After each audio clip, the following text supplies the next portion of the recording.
Was someone posing as a Secret Service agent at the top of the Grassy Knoll right after the shots were fired? The Warren report tells us that no Secret Service agents stayed in Dealey Plaza after the shots were fired. They all remained with the motorcade. That means that the 4 people who say they saw Secret Service immediately after the shots were fired on the top of the Grassy Knoll must either be mistaken or they saw someone who was impersonating a Secret Service agent.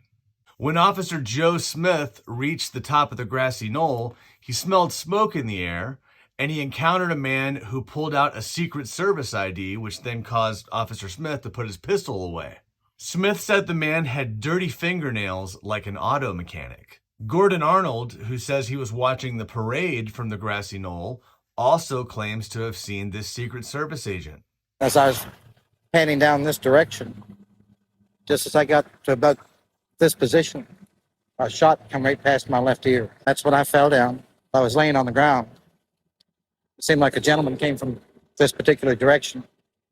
And I thought it was a police officer because he had a uniform of a police officer. But he didn't wear a hat.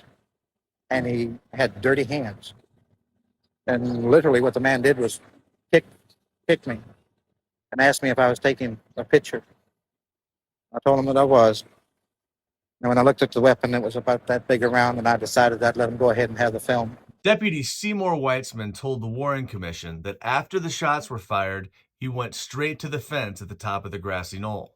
On the way there, he picked up a piece of the president's skull in the street, and he gave it to this Secret Service agent that he saw at the top of the knoll. This piece of skull never appeared in the Warren report.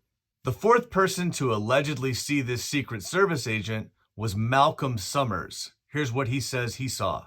Across the Elm Street to run up there toward that knoll, and we were stopped by a man in a suit, and he had a overcoat on his over his arm, and I saw a gun under that overcoat, and his comment was, "Don't y'all come up here any further, you could get shot or killed," one of those words. Now, I don't put that much weight in what Gordon Arnold and Malcolm Summers say, but Officer Smith and Deputy Weitzman both claim to have interacted with this Secret Service agent. And that seems to establish that someone was impersonating Secret Service, given that all of the agents were with the motorcade. So was this fake Secret Service agent involved in the assassination? Or are all of these witnesses just mistaken about what they saw? We talk more about this in episode 9 of Solving JFK, out now everywhere you can find podcasts.